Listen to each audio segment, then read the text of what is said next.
It's time for wartime conservatism. Florida won't roll back to lockdown. Trump's LEO is signed. Mike Gundy bends the knee, and playgrounds are shut, but protests are open. Coming up.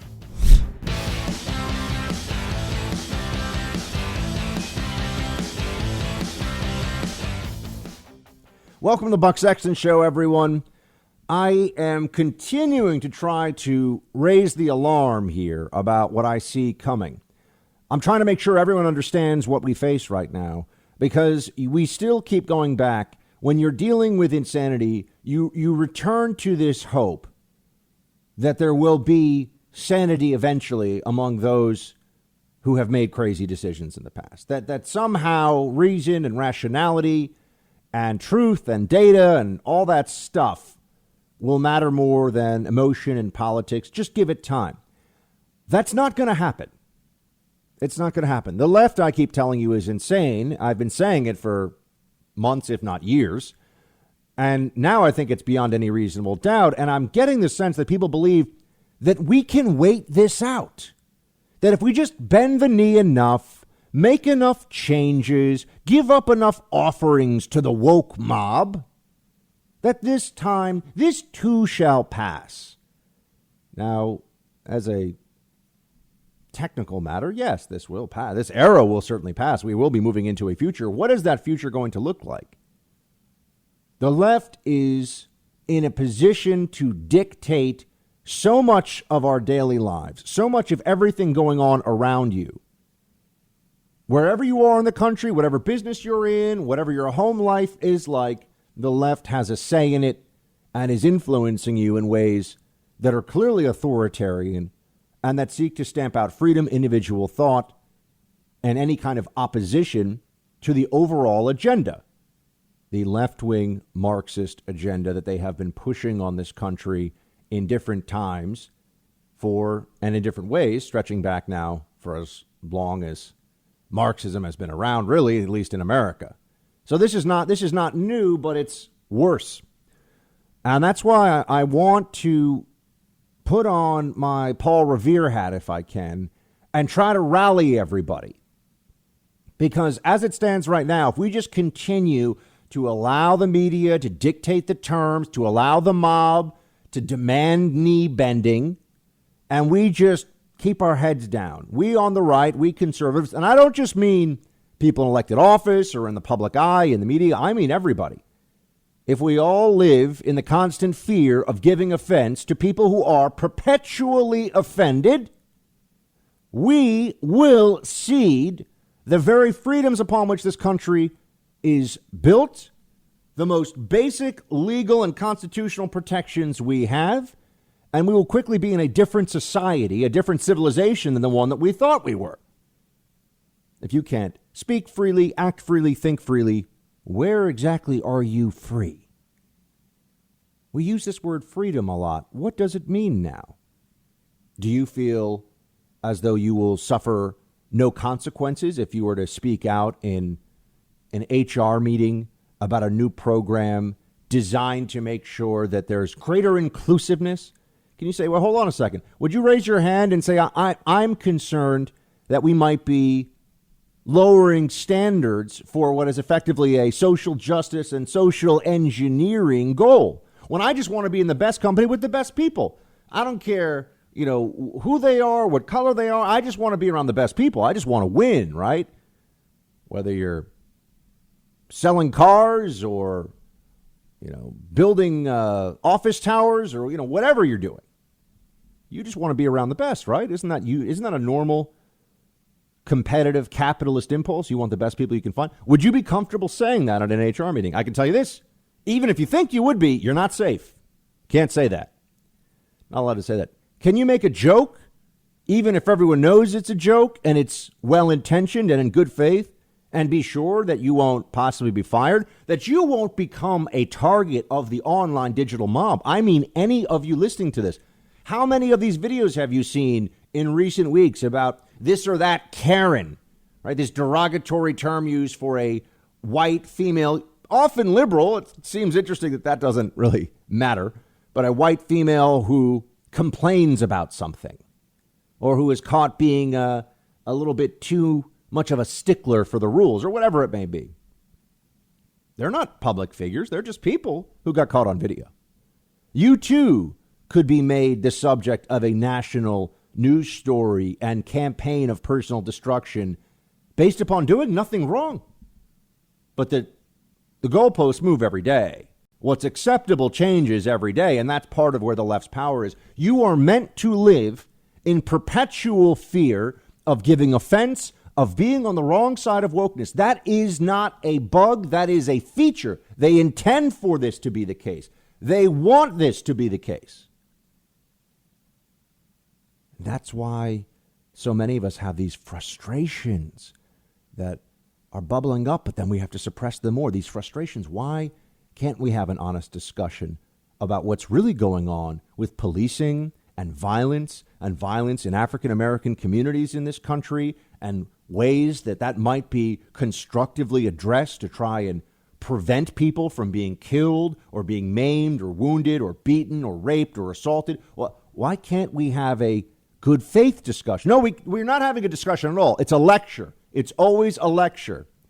And it's not enough for you to sit there quietly and say, oh, I am being respectful of this browbeating that I'm receiving. It is, thank you, sir. Give me another one. Thank you, sir. Tell me more. I'm so sorry. Please, please punish me for my unwoke sins. And once you've prostrated yourself in that way, as we see happening time and again, and it's not just the stories you're hearing about. Trust me, this is happening. I have people reaching out to me in private who know me, who are saying, I can't believe this. They're sending me emails from their HR departments or from corporate about Black Lives Matter and having to show respect for this protest. It's a political movement. It's a political movement with the single most powerful asset it has is to set up a name that if you don't immediately agree to everything that the movement wants, you disagree with what the name says. So you must not care about black lives. You're a racist. That is 90% of the trick when it comes to the propaganda. That is 90% of why people can't even discuss this. They're terrified. Everyone's running for cover. Republicans in the Senate are running for cover. What the heck is going on? They think this is going to stop? They think they can keep feeding the crocodile, so to speak, and hoping that it eats them last? The crocodiles are eating people all over the place. You don't have to burn down every village. You only have to burn down one to send the message. This is old counterinsurgency thinking, right? Or insurgency thinking. People understand what it means to speak out. They understand, and so they don't. For every person that you hear about who's getting fired, there are 100 people who say, well, I kind of agreed. I have a One American News t-shirt. I have a Fox News hat. I've got a Trump bumper sticker. Better scrape that off my car. Don't want the corporate HR folks to see it in the parking lot and then decide next time there's cuts, or even if there are no cuts, I gotta go. Just don't think you're a good fit, Bob. Just think that you're not really linked up with our cultural, institutional goals here.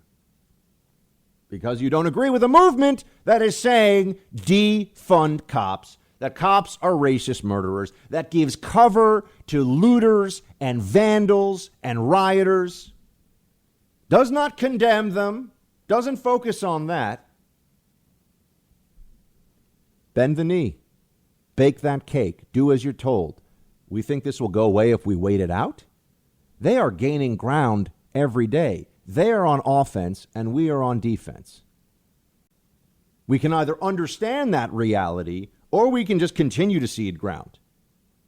How do you get ground back, you might ask? How can you turn this around? By standing alongside those who stand up. I mean, if you don't want to be somebody who goes into the fray yourself, if you don't want to be someone like me, that's fine. I understand. But what about those who do that? Are you supporting them? Are you there for them? If someone gets fired for some nonsense reason and you're in a position to give that person a job, are you going to step up? I don't mean the big famous cases. I mean anybody. Are you going to try and make reasoned, rational arguments in the face of the mob, whether it's in your company or in your school, in your university, sitting around shooting the breeze with a bunch of folks at a party, whatever it may be. Are you going to speak up? Are you going to have your voice heard? And be prepared for the consequences. I'm not saying this is risk-free, but that's why I want to tell you this. We need wartime conservatives, and we need them right now. Here's why. We are losing. It has taken 4 years, but finally the Democratic Party has fully turned the tide against the Trump movement.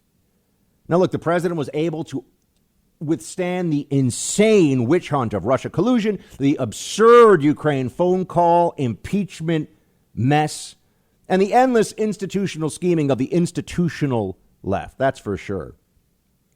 Every sane person in this country should realize that the Democrat Party and all its appendages in the media are completely insane. The backlash that should be coming from the insanity of this movement has yet to manifest itself. In fact, it hasn't happened at all.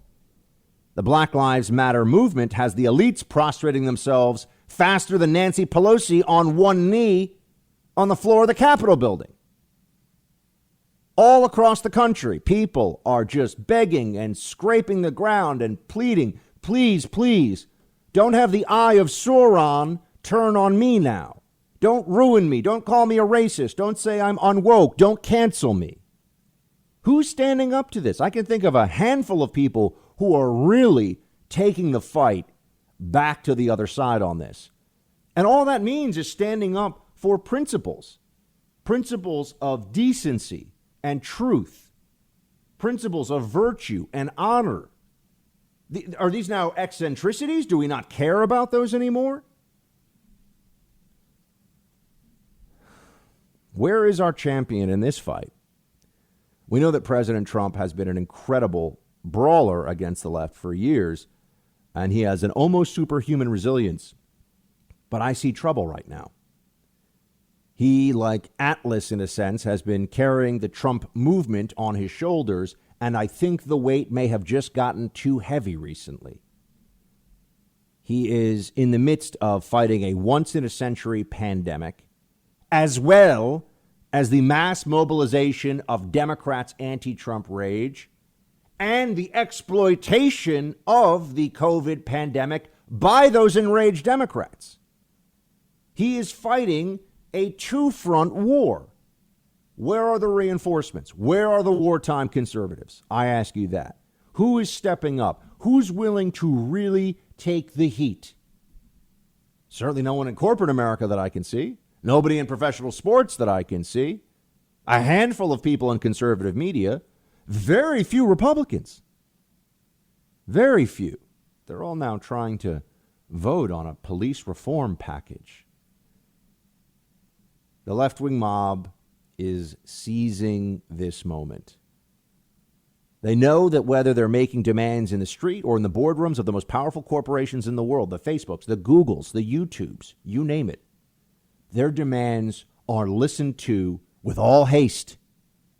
People don't say that's unreasonable. They don't question the premise.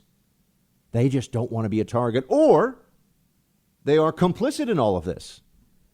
They like the possibility of a reformed, remade America. They think that the possibility of revolution here is something that should be celebrated. A cultural and political revolution at a minimum. Bernie Sanders was promising no less. This is the rhetoric that they have been using. They just did not have the momentum. Now the movement thinks that it might be able to do just that.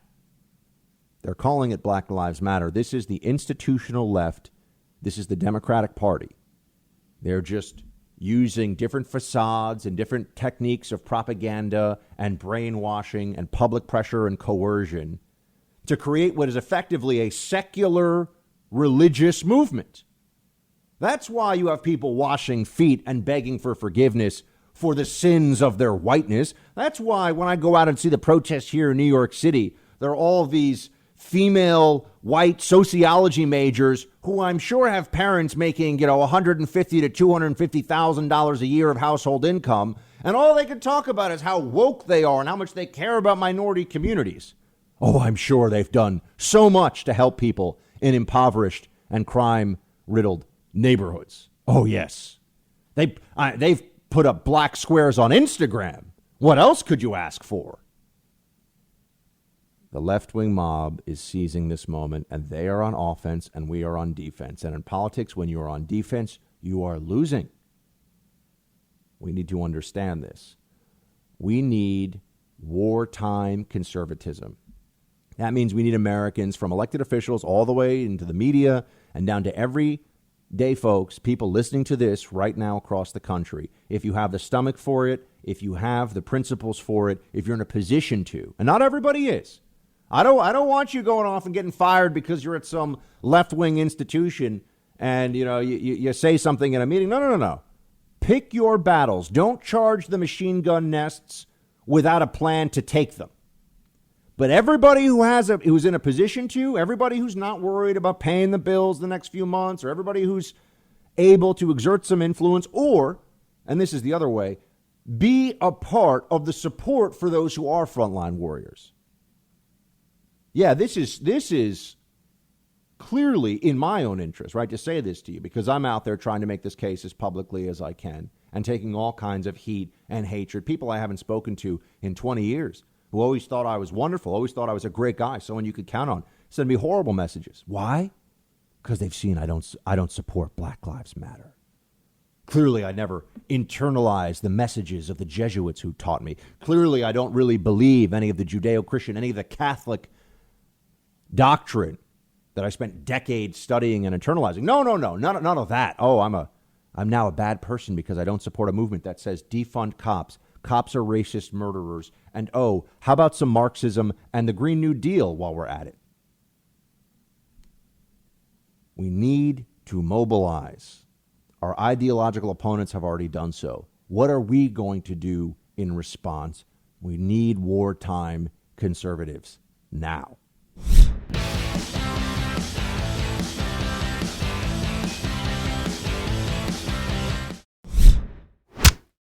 I want to add, my friends, as I'm telling you to be wartime conservatives, that this is going to be a challenging fight.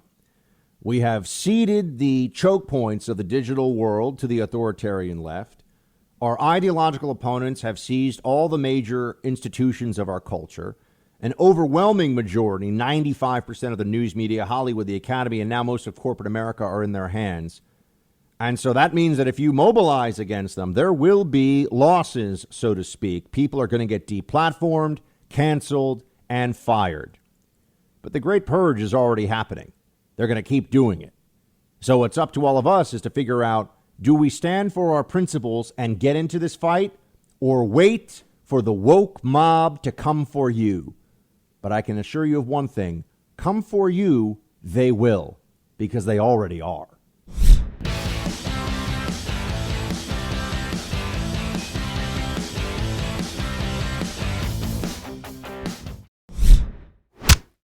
I thought it was a good day. I thought it was a strong day for the country. I'm glad the president was willing to take up the issue that so many of us have been talking about all of our lives. And frankly, I started this journey 5 years ago in earnest, working on the Walter Scott Notification Act. And to be here now with the president signing an executive order that deals with some of the more important issues, from the tactics like the chokehold to the importance of co-responders, those folks who have mental health issues or addiction issues. This president has done something that almost all the folks on the other side said he would never do, and he found a path forward. And I will say thanks to the president for listening on this important issue. Well, I want to say that it's pretty simple what's going on here. And look, I think that Senator Tim Scott, from all that I hear, is a really good guy, and he's trying to do the best he can under very difficult political circumstances. And it's true of a bunch of Republicans. But here, just generally speaking, with the GOP and with the Senate GOP in particular, I just want us all to be living in reality. OK, and here is reality. The Senate GOP didn't suddenly discover major deficiencies in policing that require legislative action. This is not, this executive order, going to make us all safer. This is not going to make systemic racism in policing go away. And nobody thought it would before the killing of George Floyd, and nobody thinks it will after the killing of George Floyd. This does not address the problems that we are all talking about. But here's what it does. GOP officials are scared that the woke mob will call them racist, so they are scrambling. And so what do we have here? Yet again, bend that knee, Republicans. Bend it. Come on, GOP. Don't fight back. Don't speak truthfully and honestly to the American people about the insanity of defund the police and the Capitol Hill Occupy protest in Seattle, declaring an autonomous country where police can't go inside. I mean, this is just Looney Tunes, left-wing college campus stuff that has spread like a virus all throughout the culture, all throughout society. And the Marxist crybabies are making big decisions now. You can't go to a major corporation and have your opinion and speak honestly. They are effectively outlawing our political beliefs, folks. Do you recognize that? And they're also mandating through legal mechanisms dishonesty from you or else. It should not be lost on any of you that in this same week, while Republicans are saying, yeah, let's, and hey, I'm going to say it, and you guys can give me all the heat in the world. I do not care what people say about honest criticism about this president, okay? I mean, when I say I do not care, I'm not going to back off what I think is honest criticism of the president right now, which is, where is he on all this stuff? Who's telling him to sign an executive order on policing? Policing is not a federal matter in the cases we're talking about. You're looking at local law enforcement, state police, the federal government signing an EO. What's this going to do? Going to give additional guidance, better data sharing? Oh, yeah, that'll stop 50 people a year, 100 people a year who are unarmed from being shot by cops in a nation of 320 million people where there are thousands and thousands and thousands of homicides and rapes and murders and burglaries and all these things every year. You have less than 100 people unarmed killed by cops every year. And we think that doing this, it's not really about that. It's about systemic racism and policing. Well, what does that mean? What does that mean? Do we have systemic misogyny in policing? Look at every statute in every jurisdiction in the country. See, this is a real conversation now. We can have real thoughts here on this show. At least until the cancel left comes for me. They're going to, by the way. So get ready for it, team. We'll have to establish the mobile pirate freedom hut. Producer Mark and I will be on some old barge off the coast blasting our radio signals or something. I mean, the cancel left, they're nuts. They're gonna come after everybody who's effective on this one. Is police, ask yourself this question, walk through this intellectual exercise with me. Is police work in this country systemically, I'm sorry, I said misogynistic, and that would be the wrong way of looking at it. It would be, is it hateful toward men, right? Is it, Producer Mark, tell me, I'm blanking on, there's a word for man hatred, and no, I don't mean liberal feminist, although there's misogyny, and the thing to find out what the word for me for man hatred is, because that's what I'm trying to say. Misandry? Misandry. Thank you. Misandry. Is law enforcement guilty of sexual discrimination against men? Misandry. Because if it's not, you're going to have to explain to me why there are so many more. I mean, the proportion of if you're talking about violent crime, it's 95% dudes. It's 95% men. So, I mean, clearly men and women are equal. So there should be as many women getting prosecuted for violent crimes as men. What's going on here? We need a radical rethink of law enforcement in this country to get to the bottom of why men are being locked up for violent crimes instead of women. That's really stupid, right? They're locking up people who commit violent crimes. Any human being who commits a violent crime. These laws are gender and race and nationality and religion and you name it, neutral, right? You kill somebody, you commit murder, you go to prison. Doesn't matter if 10 Amish people do it or 1,000 people from, you name it, It doesn't matter. So what exactly is the data that we're looking at now? Now that we've established that just disparity in prosecution is not the same thing as establishing that a system is inherently biased against a group of people. Where I want more of this evidence that there is in law enforcement, that there is and I'm not saying it doesn't exist, but I want someone to point me to the systemic racism in law enforcement that we're supposed to address. What is it? If we're just going to look at percentages of rates of incarceration, is the claim then that people are going to prison, that the prisons are full of innocent people? What exactly is being said here?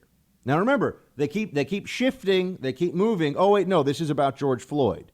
Oh, that was terrible what they did to George Floyd. That was, I mean, it was manslaughter. I've said it was murder. I think, quite honestly, the charge is and will be manslaughter, and he will be found guilty of it. And he will serve a very long prison sentence for it, and it was a terrible thing that he did. All right. But that's already happening. So, oh, no, we need a rethink of the justice system.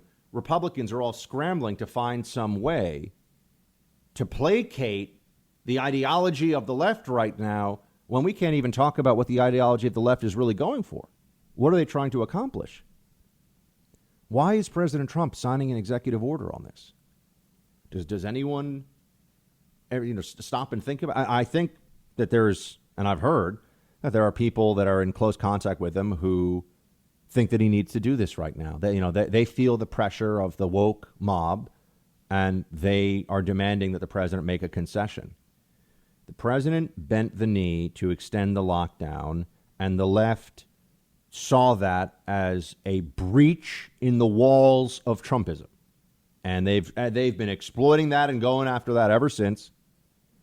Because does he get any credit? People would say, "Oh, but Buck, if he didn't, they'd say that he, that all the dead bodies from COVID were on his watch, or were his fault rather." Are they saying that now? Because they are. So what exactly did he gather by bending the knee to the so-called public health experts and the shutdown mob? Nothing. He gained nothing. So why did he do that? Well, now here we are. And the president, look, I give the president credit. At least he's saying that shutting down the police is crazy and the cops are generally doing a good job. But I mean, here, the ink is, and hold on. Before I get into the actual executive order text a little bit more, or what it does, here's what the president says. And this is true. He's doing good things. Look, I'm trying to help the guy because I don't want this movement that is putting people out on the streets to chant and shriek, and a media that pretends that COVID isn't really a risk for them anymore in the protests, but they're still locking down playgrounds. We'll get to that later. I don't want this movement to be in charge because they've already shown they're willing to lock hundreds of millions of healthy people in their homes. Okay? They've already shown that. They've already shown that there are huge proponents of eliminating all constitutional restraints, all constitutional protections for us. And they will crash the economy, and they will be unapologetic about it, and they do not care. You think that movement is going to, you think that they're going to think twice about trying to ram through a Green New Deal? Or look what they're doing to federal law right now. You have to call a man who claims to claims to have transitioned into being a female, a woman, or else. You will be sued and you will lose. That's where we are now.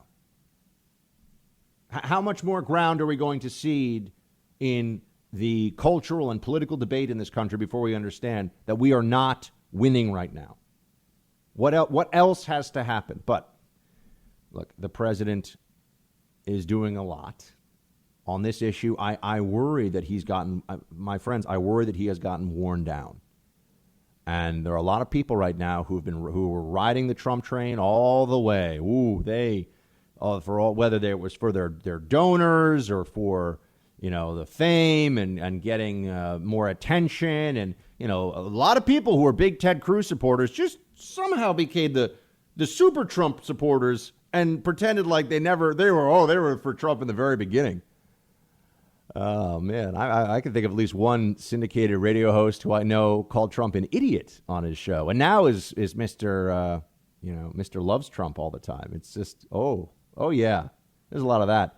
Those people, I can assure you right now, those people are looking to see where things are going right now. And if they need to just batten down the hatches a little bit, kind of wait this thing out. They're not going to get mowed down trying to storm the fort. That's for sure. They have no interest in that. They're not going to stand up for those of us who are not millionaires, who are not well established in a way where we're never going to be able to be completely silenced or canceled. No. They're going to let the next generation that hasn't yet had the benefit of the full conservative media apparatus behind them. They're going to let them get mowed down and less competition. That's the way they view it. So there's a lot of cowardice. This is a bad moment for this country, a bad moment for conservatism.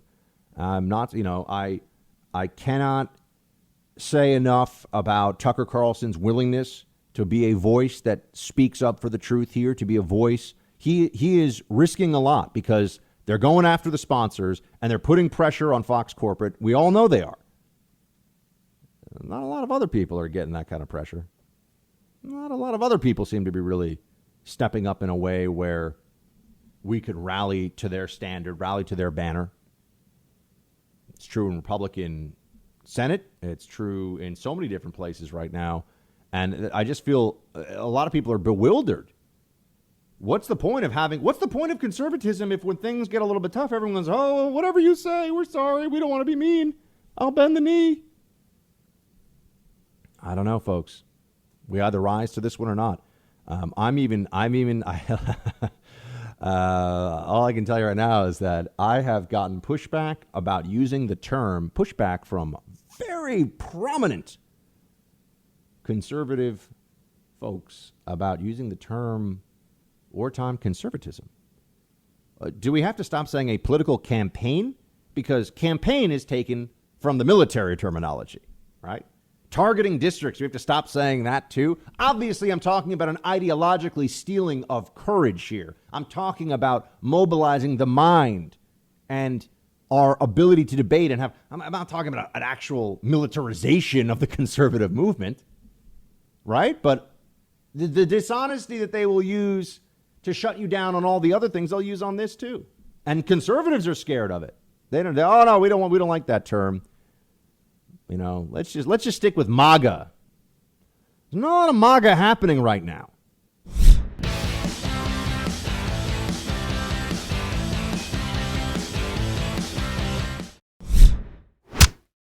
In many cases, local law enforcement is underfunded, understaffed, and undersupported. 47% of all murders in Chicago and 68% of all murders in Baltimore went without arrests last year. Americans want law and order. They demand law and order. They may not say it.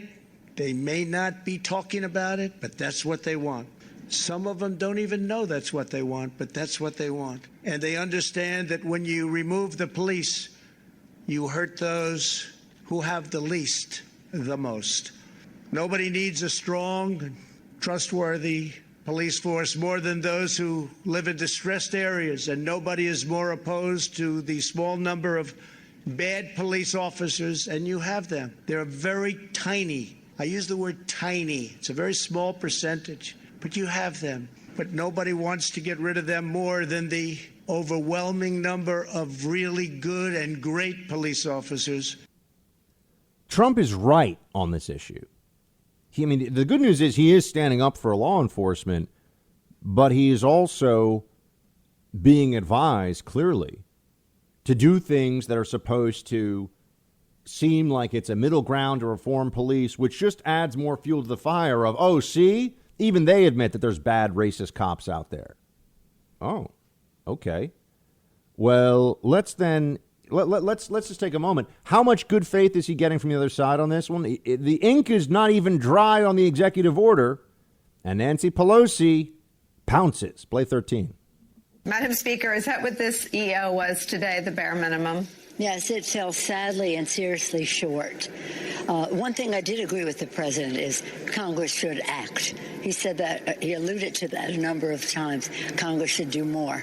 Yes, it would be easy to do more because he fell so short, meekly surrendering. Already claiming that this was insufficient, a joke, a waste. So what was the point of it? Because I can tell you that the people that I know who really understand law enforcement are saying it's not going to do anything. So why make a hollow gesture like this at this point in time. Because now people will say, Buck, why aren't you agreeing? Your president, the guy you support so much, he wanted that executive order. Why don't you see things the way he is? Maybe something's wrong with you. Maybe we need to think a little bit more about who you support and what movements. All of a sudden they start to, the eye of Sauron. Sorry for all the Lord of the Rings references, but the eye of Sauron is upon you. Cancel, cancel, cancel. You can just hear them chanting it outside, can't you? People pretend so much during this Trump era to be courageous, and so many of those who have gotten rich and famous during it are total cowards.